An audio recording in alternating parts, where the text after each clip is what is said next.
Waxay i weydiiyeen maxaad ka baratay sanadihii tagay ee ku dhaafay. Waxaan bartay inaan dhaho shay waliba Allah ayaa ku mahadsan.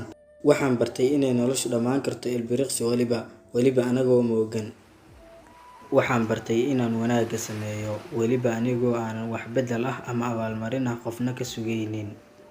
Waxaan bartay in ereyga wanaagsan iyo nafta xasiloon ay yihiin raasamaalka ugu qurxoon ee dunidan.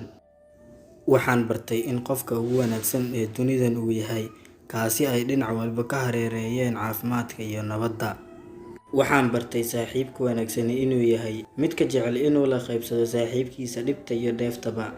Waxaan kaloo bartay in dadka qaar aan lagu kalsoonaan karin oo ay yihiin beenaalayaal. Waxaan bartay in guushu ay timaado dadaal iyo juhdi dheer kadib. Waxaan kaloo bartay in fashilaadu ay ku timaado dhageysiga hadallada maalayacniga ah ay dadku soo jeediyaan. Waxaan bartay in jacaylka dhabta ah uu yahay kalsooni iyo naxariis xagga qalbiga ka ahaatay.